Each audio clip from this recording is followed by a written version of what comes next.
Good morning students. स्वागत है आप सबका शिव शक्ति बाल सीनियर माध्यमिक विद्यालय में यूट्यूब चैनल पे, जहाँ पे हम लोग क्लासेस स्टार्ट करने वाले हैं। जैसे कि मैं आपको कल लोगों को मैंने एक इंट्रोडक्शन वीडियो में बताया था कि जो वीडियो मैं इस बार बनाने वाला हूँ वो है आपका 12th का इकोनॉमिक्स में, जो कि आप कॉमर्स के स्टूडेंट्स भी यूज ले सकते हैं इस वीडियो को, और साथ ही साथ आर्ट्स के स्टूडेंट्स भी ले सकते हैं अगर आपके इकोनॉमिक्स लिया हुआ तो। बुक का चैप्टर नंबर 3 अपन ने लिया है मांग की अवधारणा, यानी कि कंसेप्ट ऑफ डिमांड, यानी कि डिमांड क्या होता है। इस चीज के बारे में आपको इस चैप्टर में बताया जाएगा। सबसे पहले अपन देखने की कोशिश करते हैं कि मीनिंग होता क्या है, मांग का मीनिंग क्या है, मांग का अर्थ क्या है। जैसा कि आप एक बार बोर्ड पे देखिए, मैंने लिखा है मांग से तात्पर्य उन विभिन्न वस्तुओं की मात्रा से जो उपभोक्ता विभिन्न कीमतों पर खरीदने के लिए तत्पर रहता है। यानी कि कोई भी चीज की डिमांड हो, आपको कोई भी प्राइस आपके पास अवेलेबल हो, आप उसको खरीदने के लिए तैयार है, तो वो बेसिकली आपके लिए उसकी डिमांड कहलाती है, वो आपके लिए मांग हो गई। जैसे कि एग्जांपल लेते हैं, आप लोगों को एक शर्ट खरीदना है, चाहे वो 500 रुपए का हो, चाहे वो 600 रुपए का हो, चाहे वो 1000 रुपए का हो, अगर आपको शर्ट को परचेस करना है तो वो आपके लिए डिमांड हो गई। इकोनॉमिक्स में सिर्फ और सिर्फ इतना ही डिमांड नहीं होता है, डिमांड को और एलोबरेट किया गया है, डिमांड को और विस्तार से समझाया गया है। अपन नेक्स्ट हेडिंग में देखते हैं मांग की अवधारणा के तत्व, यानी कि एलिमेंट्स ऑफ डिमांड। किन एलिमेंट्स की वजह से डिमांड पूरा होता है। अगर अपन ये कहते हैं कि मेरी इच्छा है, मुझे खरीदना है, मेरी डिमांड हो गई, तो ऐसा बिल्कुल नहीं है। इसीलिए अपन यहाँ पे एलिमेंट्स देखते हैं कि मांग के तत्व क्या है, मांग के एलिमेंट्स क्या है। वो मैंने यहाँ पे 3 एलिमेंट्स लिखे हैं, और ये तीनों एलिमेंट्स इतने इंपॉर्टेंट है कि इनके बिना कभी भी डिमांड पूरी नहीं हो सकती। एक बार देखते हैं बोर्ड पे, वस्तु को प्राप्त करने की इच्छा, यानी कि आप लोगों को एक शर्ट खरीदना है, आपकी इच्छा है कि मुझे एक शर्ट पसंद आ गया, मुझे वो शर्ट खरीदना है, तो सबसे पहला एलिमेंट हो गया। यानी कि आप जब भी किसी भी चीज की डिमांड करेंगे तो सबसे पहला आपकी इच्छा होनी चाहिए। कोई भी चीज आप परचेस कर रहे हैं या कोई भी चीज आप परचेस करना चाहते हैं तो उसमें सबसे पहले इच्छा का होना जरूरी है। जब तक इच्छा नहीं होगी, जब तक आपका इंटरेस्ट नहीं होगा, तब तक डिमांड क्रिएट नहीं होगी, मांग क्रिएट नहीं होगी। नेक्स्ट पॉइंट देखते हैं, वस्तु प्राप्त करने के लिए साधन मुद्रा है पैसा। ठीक है, आप लोगों के पास इच्छा है, आप लोग चाहते हैं कि मैं एक शर्ट परचेस करूं, लेकिन जब पॉकेट में हाथ डालते हैं या वॉलेट में हाथ डालते हैं तो देखते हैं कि पैसे है ही नहीं। 500 रुपए, 600 रुपए, 1000 रुपए का जो भी शर्ट है, उतने पैसे आप लोगों के पास नहीं है।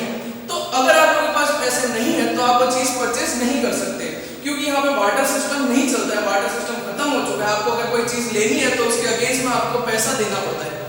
अगर वही पैसा आप लोगों के पास नहीं है तो आप कोई भी चीज परचेस नहीं कर पाएंगे। तो सीधी सी बात है, सबसे पहले आपकी इच्छा होनी चाहिए, इच्छा होने के साथ साथ आप लोगों के पास पैसा भी होना जरूरी है।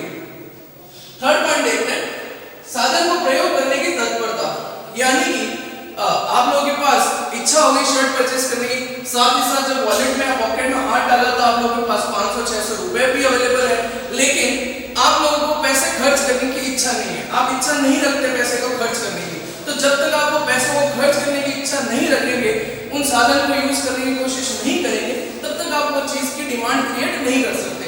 तो बेसिकली 3 तत्व जो है वो मांग को कंप्लीट करते हैं। पहला इच्छा, दूसरा साधन मुद्रा या पैसा, और तीसरा उन साधन मुद्रा या पैसे को खर्च करने की इच्छा।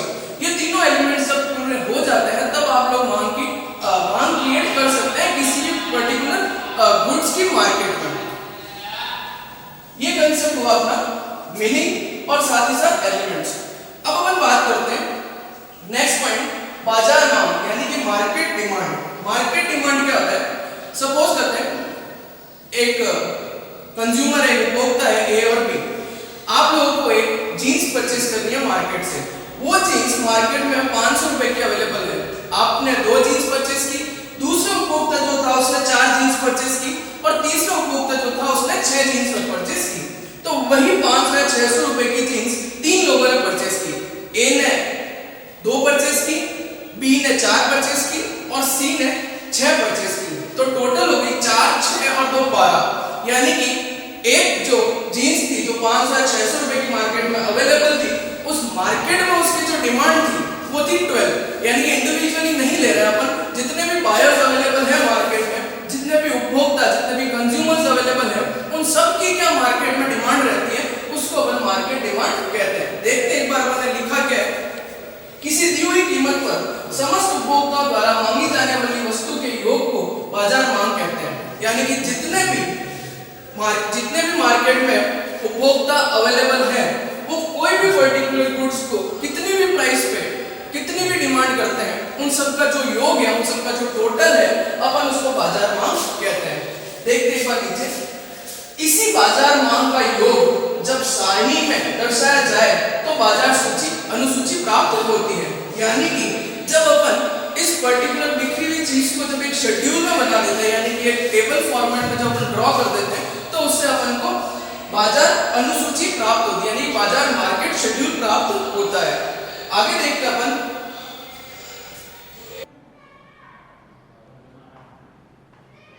तो स्टूडेंट्स मार्केट डिमांड जो है वो अपन ने पढ़ा कि मार्केट डिमांड क्या होता है। उसके बाद अपन ने देखा मार्केट शेड्यूल क्या होता है।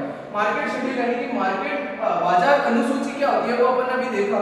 इसके बाद मैंने आप लोगों को एक एग्जांपल के तौर पे मार्केट अनुसूची यानी कि बाजार अनुसूची मार्केट शेड्यूल मैंने यहाँ पे ड्रॉ करके रखा है। मैं आपको बताना चाहता हूँ कि बाजार अनुसूची बनाई अपन ने, जिसमें इस कॉलम में अपन ने रुपीस दिए हैं, यानी कि क्या कीमत है वस्तु की कीमत क्या है वो यहाँ पे हमने लिख ली है। उसके बाद हमने दो उपभोक्ताओं को लिया है, उपभोक्ता ए और उपभोक्ता बी, यानी कि कंज्यूमर ए और कंज्यूमर बी। और उसके बाद हमने यहाँ पे बाजार मांग का एक कॉलम बनाया है, that is market demand. Market demand का हमने एक कॉलम अलग से बना रखा है।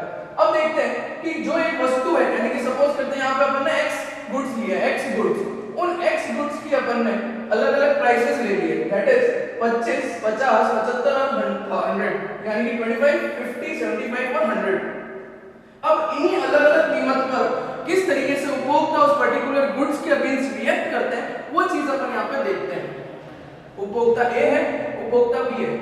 जब वही x गुड्स, x वस्तु जो है वो 25 रुपए की मार्केट में अवेलेबल है, उस समय ए उपभोक्ता जो है वो 10 गुड्स परचेस करता है और वही बी जो है वो 8 परचेस करता है, यानी कि x गुड्स की 10 मात्रा ए परचेस करता है और बी जो है वो 8 मात्रा परचेस करता है। जैसे जैसे प्राइसेस बढ़ती है वैसे वैसे लोगों की डिमांड कम होती जाती है। देखते हैं एक बार, 25 से जब 50 हो गई कीमत तो ए ने 8 परचेस किया और बी ने 6 परचेस किया। साइमल्टेनियसली जब आगे चलते हैं, जब 75 हुआ प्राइस तो ए ने 6 परचेस किया और बी ने 4 परचेस किया। जब प्राइसेस 100 पहुंच गई, 100 रुपए कीमत जब x वस्तु की हो गई तो ए ने 4 परचेस किया और बी ने 2 परचेस किया।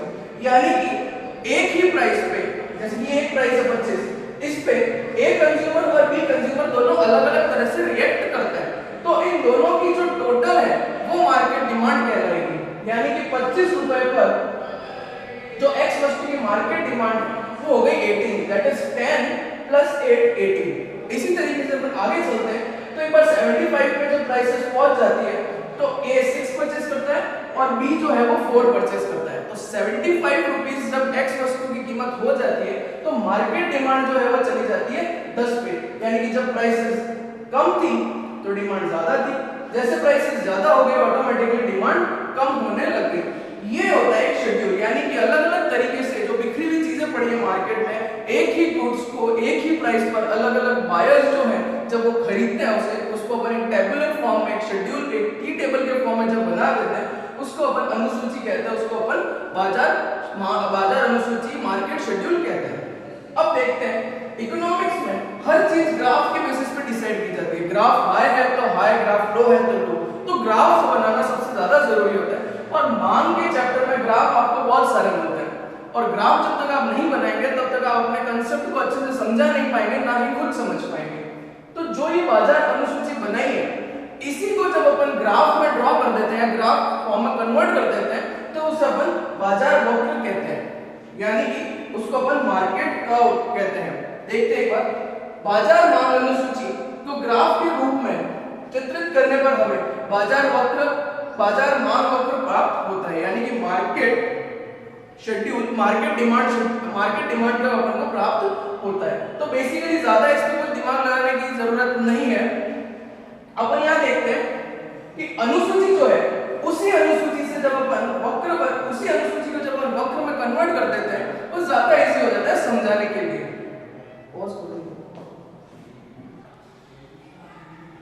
अब मैं आप लोगों को बाजार अनुसूची से, इसी अनुसूची से, इसी शेड्यूल से ग्राफ बनाना सिखाना चाहता हूँ। एक बार देखिएगा आप इस तरफ, ग्राफ हमेशा इस तरीके से बनता है, नीचे x एक्सिस होती है यानी x अक्ष और ऊपर होता है y एक्सिस। इस तरीके से ग्राफ आप मेजरमेंट के थ्रू भी बना सकते हैं, अपनी स्केल से आप मेजर कर लीजिए और उसके बाद आप इस ग्राफ को बना सकते हैं। यहाँ पे आपका 0 पॉइंट होता है और हमेशा x एक्सिस पर अपन डिमांड लेते हैं, दैट इज डिमांड यानी कि मांग। इसको अपन x एक्सिस पर लेते हैं और गुड्स की जो वैल्यू है, गुड्स की जो प्राइसेस है यानी कि जो गुड्स की कीमत है उसको अपन y एक्सिस पर लेते हैं। ठीक है, तो x एक्सिस पर अपन ने डिमांड लिख दी और y एक्सिस पर अपन ने कीमत लिख दिया। अब इस शेड्यूल में जो ये वस्तु की कीमत है वो सारी y एक्सिस पर आएगी और जो इसकी डिमांड है वो सारी x एक्सिस पर अपन को ड्रॉ करनी है। एक बार देखते हैं इसको ड्रॉ करके।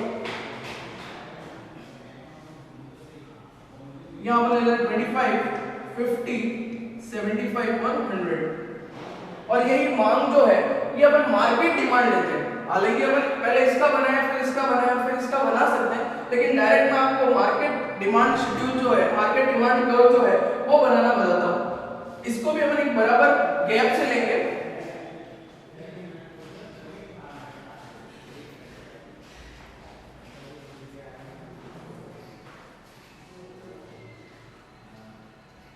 अपन दो के गैप से लेते हैं।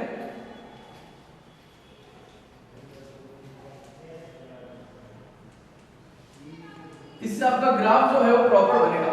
हमेशा ग्राफ बनाते टाइम एक चीज हमेशा नोटिस कीजिए और हमेशा ध्यान में रखिए कि जब भी आप गैप्स लेते हो बराबर के मार्जिन से ले, चाहे x एक्सिस पर ले रहे हो चाहे y एक्सिस पे ले रहे हो, जो भी आप मार्जिन ले रहे हैं वो मार्जिन जो है वो बराबर रहना चाहिए, कभी भी मार्जिन ऊपर नीचे नहीं होना चाहिए। देखते एक बार, जब आपकी प्राइसेस 25 थी तो आपका जो कर्व था, जो डिमांड थी मार्केट में वो थी 18, यानी कि जो 25 है इसको अपन 18 पे जाके टच कर देते हैं। ये पार्ट आपका बन गया। अब जब अपन मार्केट में प्राइसेस 50 हो गई तब आपकी डिमांड 14 हो गई। यही चीज अपन एक बार ग्राफ में लगाने की कोशिश करते हैं। ये कुछ इस तरीके से, जैसे जैसे प्राइसेस बढ़ती है वैसे वैसे डिमांड कम होगी, तो 75 पे आपकी डिमांड 10 होगी। इसको अपन ने यहां ड्रॉ कर दिया। अब जो लास्ट में 100 प्राइस है, जो कीमत 100 हो गई है, तब अपन मार्केट में डिमांड देखते हैं बिल्कुल गिर के 6 हो गई है, तो अपन इसको यहां पे ड्रॉ करने की कोशिश करते हैं। अब जितने भी पॉइंट्स अपन ने ड्रॉ किए हैं इन सबको अपन जब एक साथ मिला देते हैं कुछ इस तरीके से, तो ये आपका डिमांड कर्व बन जाता है। ये हो गया आपका मार्केट डिमांड शेड्यूल। कुछ भी नहीं किया अपन ने जो भी शेड्यूल था, जो भी सारणी थी, जो भी अनुसूची थी, उसको सिर्फ और सिर्फ ग्राफ में कन्वर्ट करने की कोशिश की और आप लोगों को बाजार वक्र मिल गया।